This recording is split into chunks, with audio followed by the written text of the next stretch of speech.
बुद्ध का एक शिष्य बुद्ध के संदिग्ध में 6 वर्षों से था। वो एक दिन महात्मा बुद्ध के पास आया और बुद्ध से कहा कि हे बुद्ध, मुझे आपके पास 6 साल हो गए।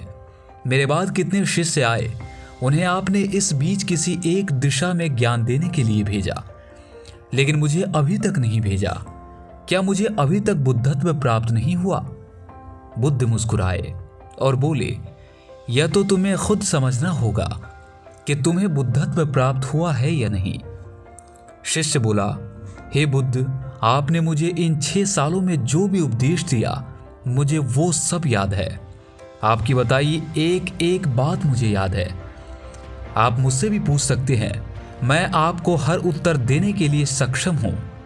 आप मुझे एक मौका तो दे ताकि मैं किसी भी दिशा में जाकर लोगों को आपके ज्ञान के बारे में बता सकूं।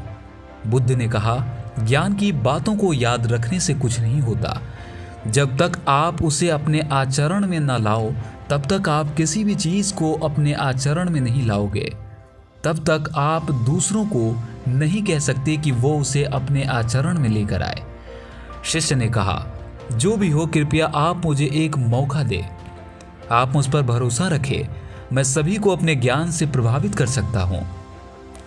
मैं लोगों को ऐसी बातें बता सकता हूं जिससे उनके जीवन में शांति आएगी और वो शांतिपूर्ण अपना जीवन जी सकेंगे। बुद्ध ने कहा, अभी तुम तैयार नहीं हो। जब तुम तैयार हो जाओगे, मैं तुम्हें खुद सही मार्ग पर जाने के लिए कहूंगा। शिष्य ने कहा, क्यों बुद्ध, आपने मुझे इन 6 वर्षों में इतना भी ज्ञान नहीं दिया जिससे मैं लोगों को प्रभावित कर सकूं? बुद्ध ने कहा, ठीक है, तुम पूर्व दिशा की तरफ जाओ। वहां तुम्हें एक गांव मिलेगा, उससे तुम भिक्षा मांग कर लाओ और वहां के लोगों को अपने ज्ञान से मदद करना। कल सुबह तुम वहां अकेले जाना और शाम को आकर मुझे बताना तुमने कैसे वहां के लोगों की मदद की। वो शिष्य ये सब सुनकर बेहद खुश हुआ और बुद्ध का आशीर्वाद लेकर चला गया। और वो रात भर ज्ञान समेटता रहा और मन ही मन सोच रहा था, मैं कल ऐसे ज्ञान की छाप छोड़ूंगा कि वहां के लोगों के साथ बुद्ध भी मुझसे प्रभावित हो जाएंगे। सुबह उठकर वो महात्मा बुद्ध को प्रणाम करने गया। उन्हें प्रणाम कर वो पूर्व की तरफ निकल गया। शाम को जब वो वापस आया तो बुद्ध ने देखा कि उस शिष्य के माथे पर चोट लगी है और खून बह रहा है। बुद्ध ने उसे पट्टी की और पूछा, तुम्हें ये चोट कैसे लगी? शिष्य ने कहा, वहां के लोग बेहद दुष्ट हैं। उन्हें जरा भी बुद्धि नहीं है कि मैं उस गांव में भिक्षा लेने गया, पर मुझे किसी ने भिक्षा नहीं दी और मुझे सब गालियां दे रहे थे। एक व्यक्ति ने तो मुझे भिक्षा तो दी, लेकिन नीचे फेंक कर और कहा, इसे उठा लो। मैंने उन्हें काफी समझाया, लेकिन वो मेरी बातें सुनने को तैयार नहीं थे। उन्होंने मेरे साथ हाथापाई की, जिससे मुझे चोट लग गई। हे बुद्ध, आप मुझे दूसरी जगह भेजिए जहां के लोगों में बुद्धि हो। इस तरह उसकी बात सुनकर बुद्ध मुस्कुराए और बोले, अगर तुम्हें दूसरे गांव में भी ऐसे ही लोग मिले तब तुम क्या करोगे? शिष्य ने कहा, हे बुद्ध, ऐसे लोगों को कोई ज्ञान नहीं दे सकता। वो लोग अज्ञानी है, उन्हें कौन समझाए? बुद्ध ने कहा, वो लोग अज्ञानी नहीं बल्कि ज्ञानी है। उनके पास बहुत बुद्धि है, परंतु उनके पास खुद का ज्ञान है। अब अगर तुम किसी दूसरे के ज्ञान को चोट पहुंचाओगे तो वो कुछ तो कहेंगे ही। तुम्हें ऐसे लोग हर जगह मिलेंगे, तब तुम अपना ज्ञान उन्हें कैसे दोगे? बुद्ध ने शिष्य को कहा, आज तुम आराम करो, कल शाम को मेरे पास आना। शिष्य बुद्ध को प्रणाम करके चला गया। अगली शाम जब वो वापस बुद्ध के पास आया, तब वहां एक और बुद्ध का शिष्य मौजूद था। उनके हाथों में चोट लगी हुई थी। बुद्ध ने उस शिष्य के हाथ पर चोट देख उस पर पट्टी की और उस शिष्य से पूछा कि तुम्हें ये चोट कैसे लगी? शिष्य ने कहा, हे बुद्ध, आपने पूर्व के एक गांव में मुझे जाने के लिए कहा था, वही मुझे चोट लगी। बुद्ध ने कहा, वहां तुम्हारे साथ क्या क्या हुआ, तुम मुझे बताओ। शिष्य ने कहा, हे बुद्ध, वहां पर मैंने सबसे भिक्षा मांगी, लेकिन किसी ने मुझे भिक्षा नहीं दी। एक व्यक्ति जिसने भिक्षा दी थी, उसने भी मुझे जमीन पर फेंक कर दी और कहा, इसे उठा लो। मैंने चुपचाप उसे उठा लिया, अपने पात में रख लिया और उसे कल्याण का आशीर्वाद दिया। तब उस व्यक्ति ने मुझसे कहा, आप बड़े ही अजीब व्यक्ति हो।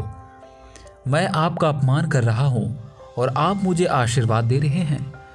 मैंने उनसे कहा कि आप धनी हैं, आपने मुझे दान दिया, इसीलिए मैं आपको आशीर्वाद दे रहा हूँ। फिर वहाँ से मैं आगे गया तो कुछ लोगों ने मुझे वहाँ से जाने के लिए कहा। उन्होंने मुझे कुछ अपशब्द कहे और मुझ पर कुछ पत्थर फेंके, जिससे मुझे चोट लग गई। जब मैं वापस आ रहा था तब मैंने एक माँ को रोते हुए देखा। वो अपने बीमार बच्चे को लेकर चिंतित थी। मैं तुरंत जंगल से जाकर उसके लिए जड़ी बूटी ले आया, लेकिन वहाँ के लोग मुझे जड़ी बूटी देने नहीं दे रहे थे। फिर मैंने उनसे विनती की कि वो मुझे उस बच्चे का इलाज करने दे।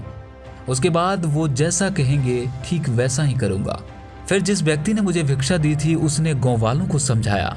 तब उन्होंने मुझे उस बच्चे को जड़ी बूटी लगाने की। उसके बाद वो बच्चा ठीक हो गया। फिर गाँव वालों ने मुझसे अपने किए गए अभद्र व्यवहार के लिए क्षमा मांगी और मुझे धन्यवाद कहा, और फिर मैं वहाँ से वापस आ गया। हे बुद्ध, आपसे एक विनती है। उस गांव के लोग बहुत भोले भाले और सीधे हैं। क्या मैं रोज उसी गांव में जाकर भिक्षा मांग सकता हूँ? ये सभी बात वो पहला शिष्य भी सुन रहा था। उसने ये सुनते ही बुद्ध के चरणों में गिरकर कहा, हे बुद्ध, मैं समझ गया हूँ कि अभी मैं उस लायक नहीं हुआ कि दूसरों को ज्ञान दे सकूं। बुद्ध ने कहा, हमें बाहर वैसे ही लोग दिखाई देते हैं जैसे हम भीतर से होते हैं। तब तक हम स्वयं को नहीं बदलते। जब तक हम स्वयं को नहीं बदलते तब तक हम किसी को भी बदल नहीं सकते। खुद में परिवर्तन करना बेहद ज़रूरी है। कोई भी बात बताने से पहले उसे आचरण में लाना बेहद ज़रूरी है, क्योंकि आचरण में लाई हुई चीज़ को बताना, समझाना बहुत आसान होता है और उसे लोग बेहद आसानी से समझ पाते हैं। दोस्तों, हम सभी को ऐसा लगता है कि हमने जो कुछ भी सीखा है वो हमको दूसरों को सिखाना चाहिए, लेकिन हम जाने अनजाने में दूसरों को सिखाने के चक्कर में हम कभी कभी गलत साबित हो जाते हैं।